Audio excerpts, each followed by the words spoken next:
That one glorious word represents more than just the geography between the Sabine and the Rio Grande. It represents a unique idea and way of life. A life of rugged individualism, proud self-reliance, gritty toughness, and fierce independence. That is what made Texas, and that is what will save her again. Howdy, folks. Sam Houston here. I want to thank you for tuning into the Feed Bandit podcast. Feed Bandit is the Texas first outdoors brand built by rabid Texans, for rabid Texans, and all those who aim to be one someday. We unapologetically promote the ideals that shape our Texas pride and Texas first patriotism through our love of hunting, the outdoors, and the gear and apparel we create. Texas, above all else, preserve the tradition, protect the legacy. Check us out at feedbandit.com. And to repeat that great rallying cry from a former colleague of mine, liberty or death. Now, enough of my talking. Here are a couple of bandits that love Texas as much as I do. Enjoy.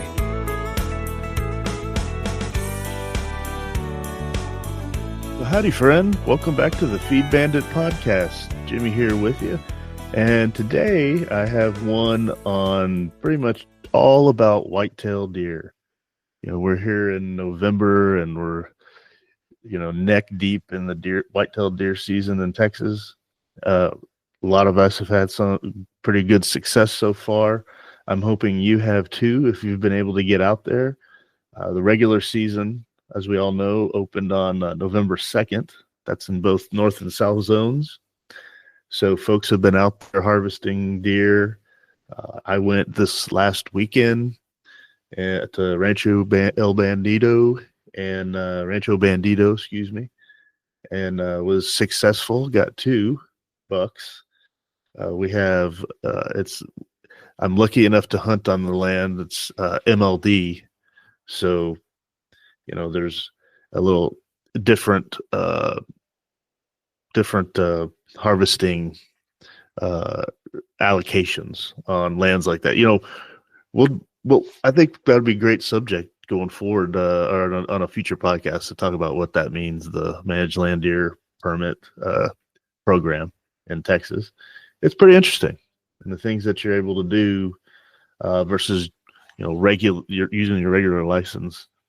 But anyway, that was really fun. I was lucky enough to get those 2 management bucks. One was an old 6-point, one was a really old 8 with really declining, or not that great of rack. And when you're managing land for, nicer looking deer, these were 2 good ones to take out of the herd. And I was also lucky enough to have my son, Jeb, sit with me. He's 7, so he'll be getting into shooting probably next year. But he sat with me for both of at least those 2 hunts where we took those 2 deer, and he's starting to love it. So I feel very proud and lucky to be able to take my namesake son out there with me to get started in this amazing sport. So be sure you take them often, take your kids often, and take them early and often. I think he started sitting with me in a blind when he was 4. Yeah, probably 4, maybe 3. So he's been out there for a while, seeing what goes on. So that's a blast. Coming up.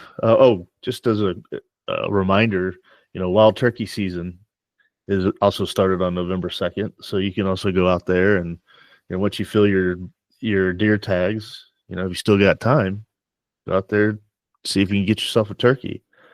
I believe it's for gobblers and bearded hens. So that's out there right now.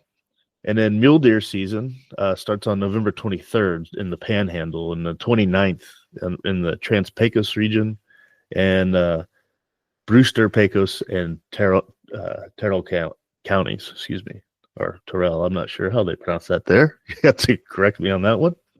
But what's interesting is, just going back to an email from Texas Parks and Wildlife and what they had to say about the season for whitetails is they call it a bountiful season for whitetails ahead.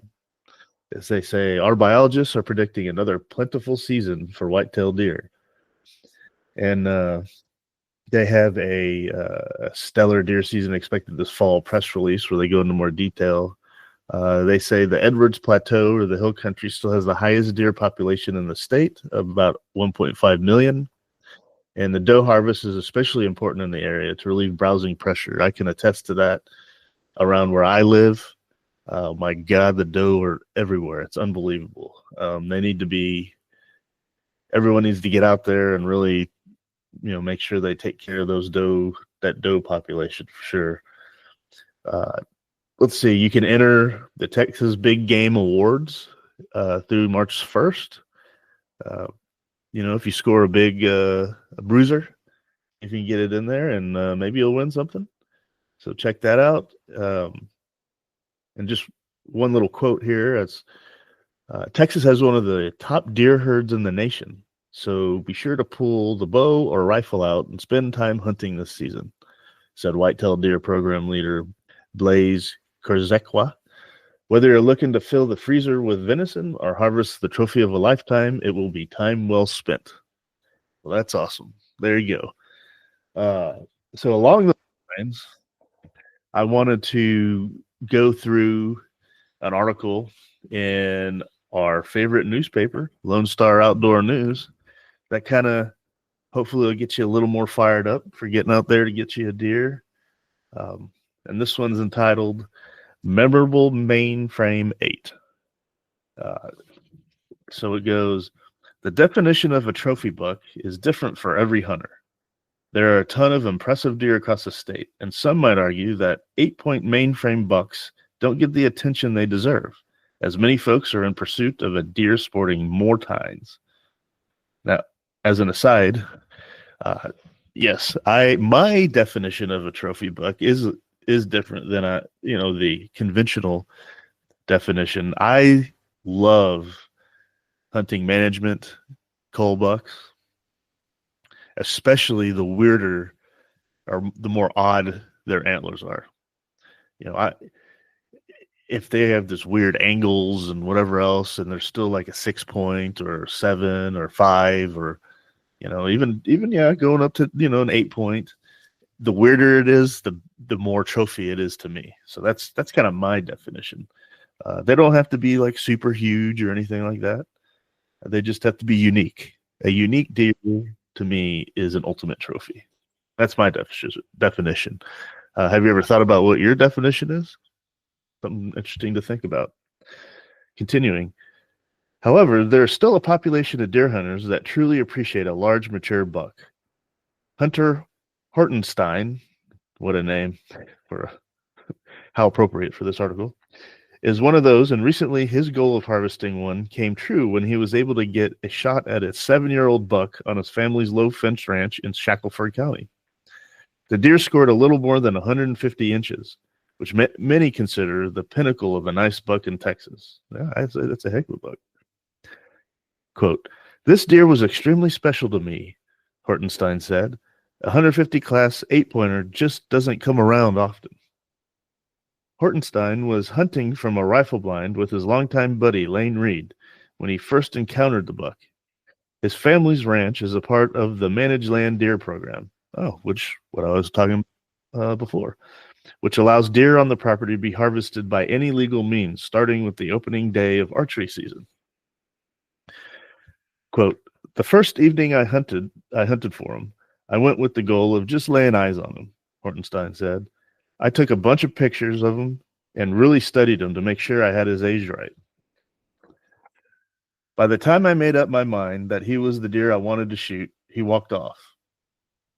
Hortenstein went back out the next afternoon and saw a lot of deer, but not his target buck. But just as the sun was going down, the buck finally walked out from the opposite direction where it had left the evening before. After watching him in his sights for what seemed like forever, the buck finally gave Hortenstein a shot opportunity. He squeezed the trigger, and the buck ran 40 yards and fell. Quote, "We first noticed this buck about 4 seasons ago," Hortenstein said. He's always had a kicker on his right G2, and he's always had a real distinguishable brown tines that curve in towards each other. The deer has always been a mainframe 8-point, and this year was the first year he threw an extra crab claw on the end of his left main beam. Ornstein had opted to let the book walk last season as a 6-year-old in the 140-inch range, and it paid off. Very cool. Yeah, so that's awesome. I think that would be something that I'd love to go after. The picture on here is he's pretty, definitely pretty buck, 100% shoulder mounter, of course. I mean, you'd have to. But no, that's congratulations there, Hunter, for getting that one. Very cool, very exciting. Next, I wanted to continue the series I've been reading through the book Whitetail Strategies by Peter Fiduccia.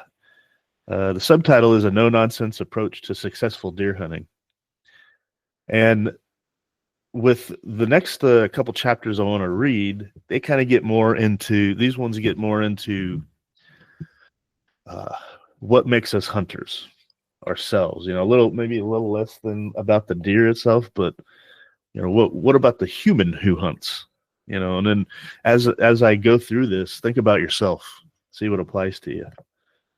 It's pretty interesting. So here we go. Chapter 3, the hunting gene. Why is it a person like me, born and raised in a non-hunting family in Brooklyn, New York, develops such an overwhelming desire to hunt? Let me try to explain why I think I became a hunter and what it is that divides people into one of the following groups: anti-hunter, non-hunter, or hunter. And me, as an aside here, out of my immediate family, I am the only hunter there. My dad never got into hunting. Of course, my mom didn't, and my brother kind of has no interest in it. Never did really. But something about me. I've always loved the outdoors. I was a big fisherman when I was younger. I just always loved being outside. I grew up across the creek from a creek, and I basically lived in that creek like every day, all summer long growing up. I just loved being out there. I don't know why my brother never really did. I think he grew up more in the gaming kind of stuff. He got more into like the PlayStation and whatever all those other things are. And I don't know, that was kind of the end as I was getting a little older when all that, I mean, I had a Nintendo, don't get me wrong, Super Mario Brothers, all that stuff, but it wasn't like it was when my brother kind of was coming up with all the really cool stuff. So, I mean, I think I got lucky in that I had to go outside and play. And I had a lot of friends around there that we would go and live in the creek. So I kind of get where he's coming from here. As a man developed from a primate to the walking, talking, and thinking animal he is today, he accumulated certain genetic characteristics, which enabled him to survive and advance to his present state. During this time, as his survival and environmental needs changed, these genetic characteristics were either abandoned, altered, or enhanced. I believe one of these genetic traits was the gene to hunt.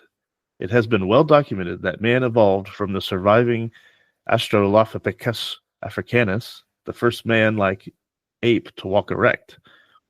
There was a second Australopithecus species, A. robustus, about the same time, which was the heavy-jawed vegetarian offshoot of the hominid family, which finally went extinct about 1 million years ago.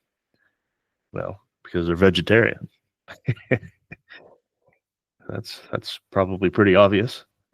A. africanus was our original ancestor and was predominantly a vegetarian who also developed into a gatherer, scavenger, and hunter some 5 million years ago.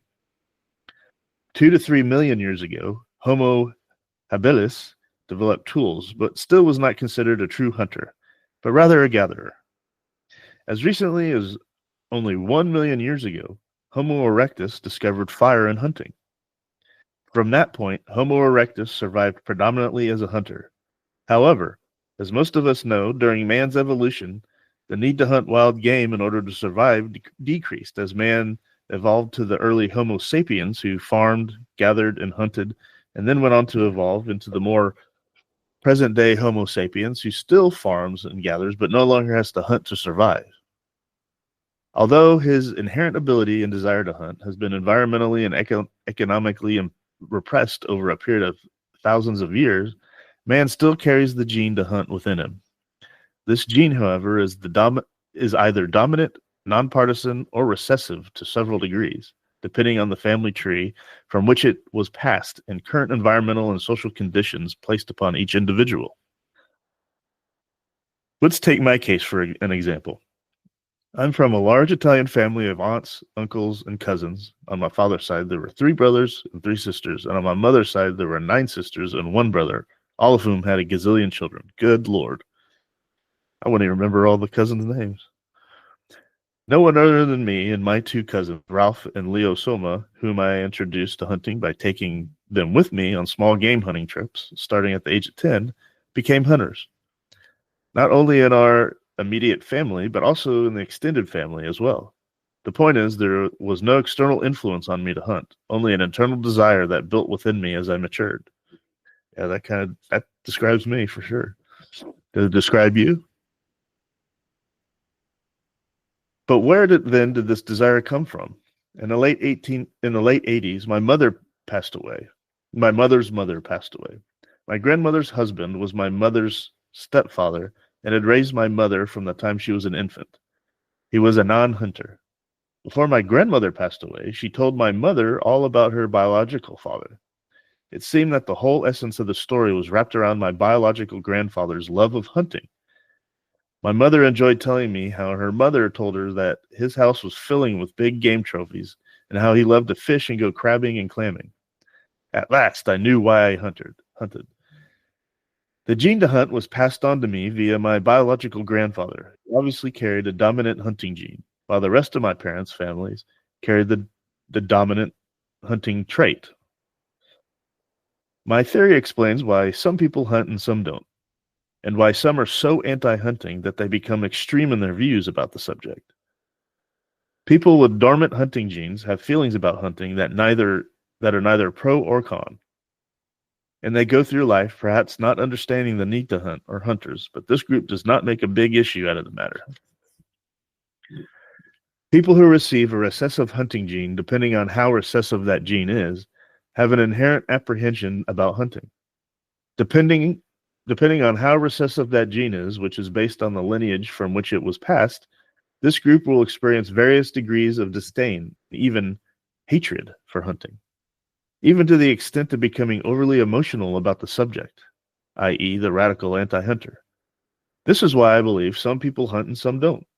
More importantly, it also accounts for why some hunters seem to have an uncanny ability to be successful, while other hunters have to work harder at their sport. Hunters who receive dominant genes from ancestors who excelled as hunters will have a natural instinctive ability to hunt game. These hunters are often referred to as the, quote, lucky ones by their friends because of their consistent success. Others who receive a less dominant hunting gene have to work harder at their sport. However, all have a hidden characteristic regarding hunting, whether they realize it or not. This hidden trait only needs to be nurtured by confidence in order for it to emerge and blossom. It is the inherited urge, desire, or whatever you want to call it, to be a hunter. Remember, all of us who hunt have inherited this hunting gene and this trait. By having the confidence that you are in fact a hunter, you will develop a higher skill level and better success ratio.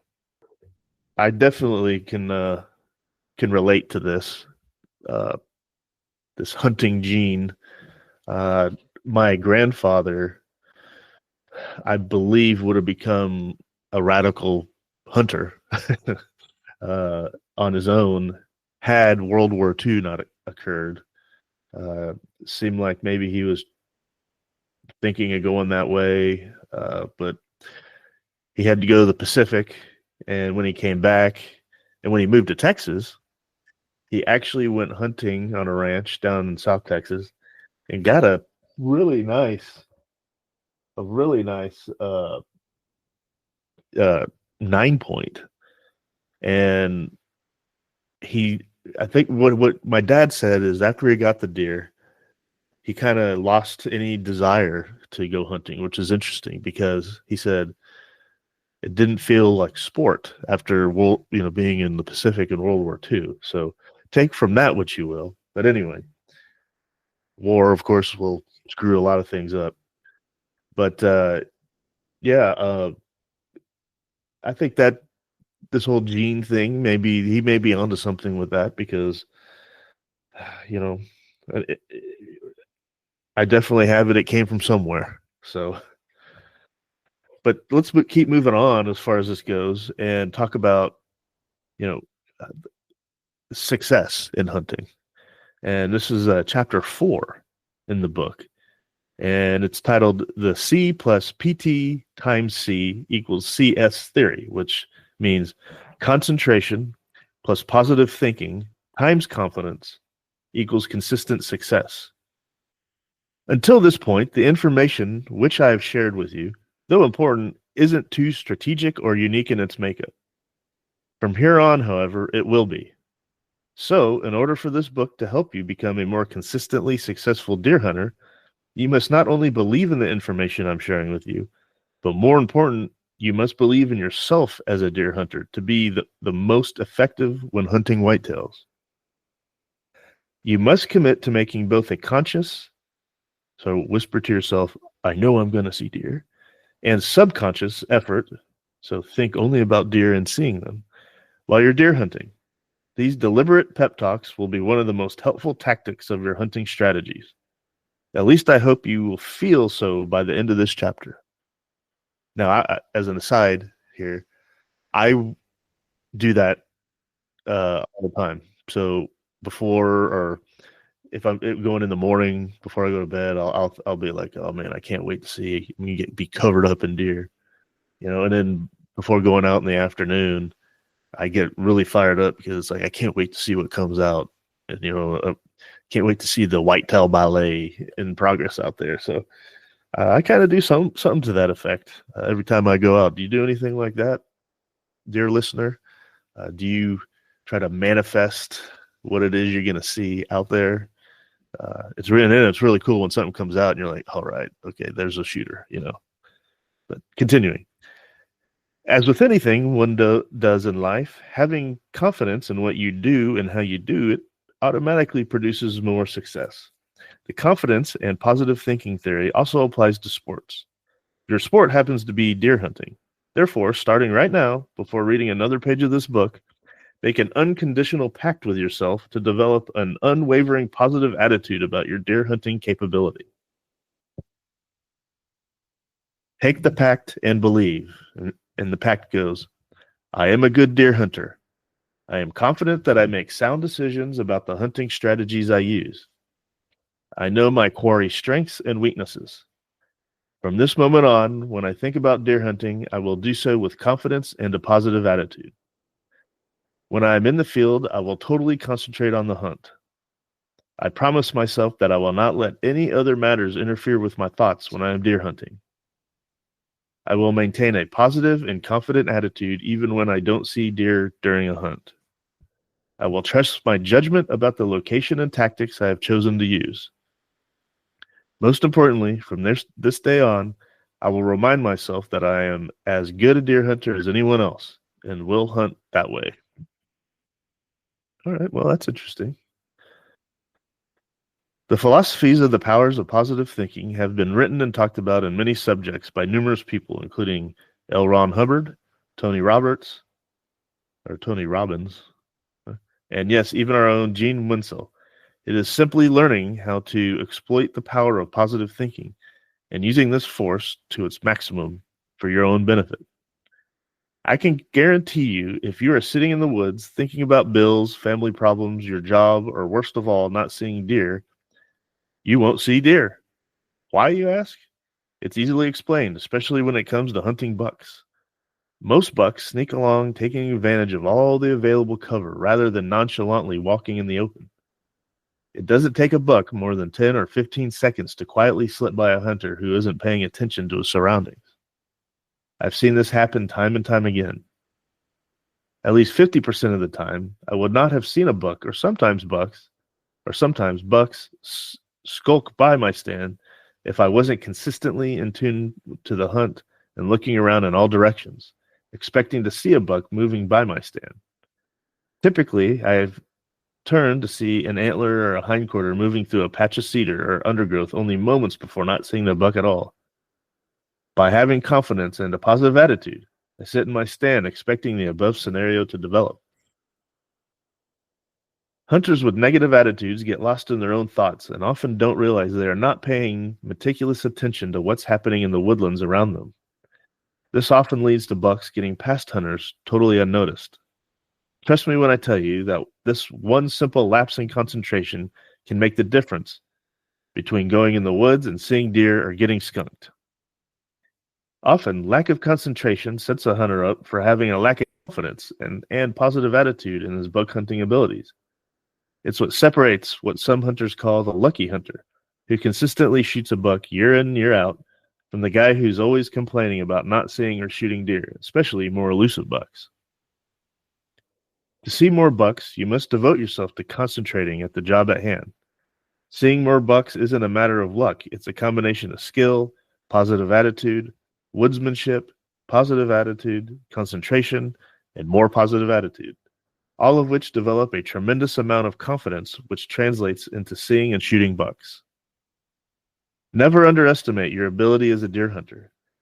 None of us, including the so-called experts, are any better than any of our hunting comrades. Some are just able to develop their deer hunting skills better than others. As I said in the previous chapter, I believe all deer hunters have an inherent ability to hunt, as all hunters have inherited what I refer to in Chapter 3 as the dominant hunting gene. What I'm about to say now should be read several times because this will definitely maximize your time in the field, the number of deer you see, your outlook about yourself as a skilled deer hunter, and most importantly, your success ratio as a buck hunter. We all know of a hunter who, although he doesn't make any special effort at deer hunting, is successful year in and year out. This hunter's success has been called luck by many. I feel this luck is really a higher developed instinct to hunt via hunting gene. In other words, some hunters are lucky to have hunting genes that are more evolved than others. As he becomes more productive at deer hunting, the gene allows his brain to develop his abilities even further.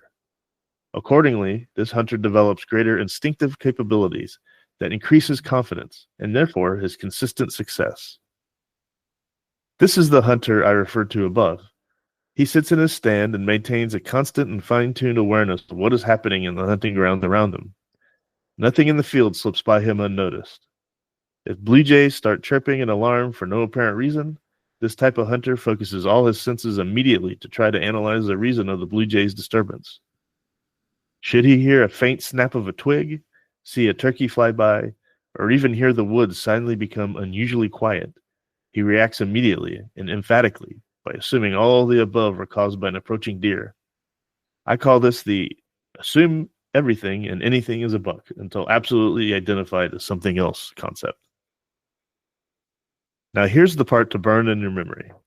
While most of the above scenarios usually are nothing other than blue jays reacting to crows, a turkey escaping in flight from a hunter, a twig being snapped from the wind, and so forth, this type of hunter isn't bothered by the fact that whatever got his attention originally didn't turn out to be a buck.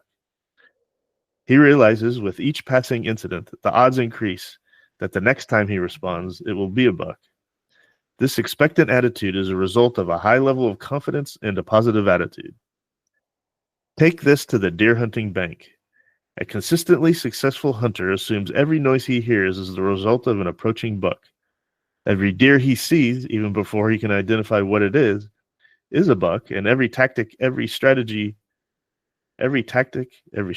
he plans will work. By assuming these things, you will always be ready and never caught flat-footed when a buck, especially Mr. Big, finally walks in. Having a positive attitude increases your success dramatically. I am no better deer hunter than you. I have been fortunate enough to have taken 113 whitetails under fair chase conditions, 13 large enough to be listed in the archery record books of Pope and Young, and one even scoring high enough to be entered in the prestigious Boone and Crockett record books. But the number of bucks that I have taken along with my record book trophy achievements don't make me a better hunter than you. I have a lot of time to spend hunting and have unique opportunity to hunt several different states and provinces each year. In addition, I take off from work for the entire New York deer season to hunt whitetails. Why am I telling you this? Not to brag, but to help you understand that part of being successful deer hunters also boils down to having the opportunity to spend a lot of time in the woods. This doesn't mean you can't maximize your time in the woods to be successful, even if it's only for a few days or a week. Over my 30-odd years of deer hunting, I have gathered a lot of experience. Much of my knowledge came from making mistakes during my earlier years, and some from my successes. All of the learning experiences led to me attaining more confidence in my capability as a deer hunter and giving me the all-important positive attitude. Once a hunter develops this higher level of confidence in his or her deer hunting ability, consistent success in scoring on bucks won't be far behind. Over the years, I've hunted with many friends and relatives who, for no other reason other than an obvious lack of confidence in their deer hunting skills, have proved to be less than productive deer hunters. This lack of confidence syndrome becomes compounded each time an unsuccessful hunt takes place. It can be compared to a ball player who sinks into a batting slump. Each time he steps up to the plate and doesn't get a hit, he becomes more apprehensive about his next time up. Until he concentrates on getting his confidence back, consistent hitting is out of the question. Lack of confidence will make any problem get worse and worsen as the confidence level continues to drop. A hunting companion, I'll call Ed, is a classic example of how frustrating it must be to be a hunter without confidence. Ed never knows just where he wants to sit along a deer trail. When he does find a location, he's sure there's a better spot just around the next bend or over the next ridge. He spends whatever time he's at the stand questioning himself about how effective his location is. As Ed sits there arguing with himself, he unconsciously becomes fidgety. He's constantly moving around trying to get comfortable. When Ed finally settles down, he's sure not even one deer will pass him and acts that way by not paying attention to the job at hand. Many times the result is that Ed falls asleep, literally or at least figuratively, when he's deer hunting. The pure stress of second-guessing all those hunting decisions is just too much for the brain to handle, and it actually shuts down regarding the deer hunt. It forces a hunter like Ed to begin thinking about anything else other than deer hunting. Mother Nature uses this maneuver to subconsciously decoy the body into relieving the prevailing high levels of stress it's dealing with at the moment. Therefore, Ed literally falls short during the hunt. He never sees or hears a buck as it quietly and carefully makes its way past Ed's stand and most likely was totally unaware of Ed's presence. Perhaps this scenario now helps you to understand why some hunters may not take a buck every year or why other hunting buddies do. Always remember, the second-guessing syndrome is the number one enemy of any deer hunter. It eliminates all possibilities of ever attaining a high level of confidence. Second-guessing, without reservation, results in a deer hunter seeing and bagging fewer deer. Hopefully, before you read another page, you have decided at this point that you must make the decision to make a pact with yourself to have a positive attitude and greater confidence about your deer hunting capabilities. Now that you're almost finished reading this chapter, you should be absolutely convinced how important a formula like C plus PT plus C equals CS is. Without question, this formula, concentration plus positive thinking multiplied by confidence equals consistent success, is the key to your future of successful deer hunting. After all is said and done, you're not an average deer hunter reading this book that proves that. A deer hunter who takes the initiative to study more about deer and deer hunting strategies has already decided to be a more informed hunter, which is the first step to adhering to the C plus PT times C equals CS axiom and becoming more confident about this sport. The very next time you're deer hunting, use your common sense. Most successful deer hunters use a healthy dose of common sense in their hunting strategies. And, above all, trust your gut feelings about your decisions, and you'll experience a new type of hunting. I promise you'll write me a letter telling me about how this chapter changed your deer hunting for the better and forever. Well, if you guys out there implement that mental state of thinking, perhaps you as well will have better success out in the field. That's some good food for thought to think about here. I will put the Pact in the show notes of this podcast, so you can go back and review it if you're so inclined. I'll put the theory, the formula in there as well. And with that, guys, I think I'm going to leave you. That's a lot to kind of chew on, mentally. A lot of people don't think about, I guess, deer hunting or hunting in general as being a very mental sport. But after reading that, I'm becoming more mental thinking about it. So I hope you guys enjoyed that, and I will see y'all on the next one. Take care.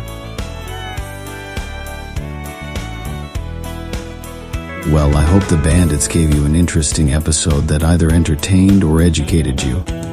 Or better yet, both. Hell, I told them this podcasting thing looks harder to do than defeating Santa Ana. So if you would, please help them out by sharing it with all your like-minded friends to help the bandits get the word out. And don't forget to check us out at feedbandit.com and grab some gear and apparel to support the cause of Texas.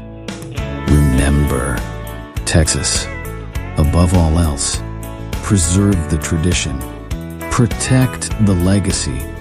Finally, as I said some time ago on the eve of the great battle, and I vigorously repeat here again, be men, be free men, that your children may bless their father's name. Well, fellow bandit, until next time.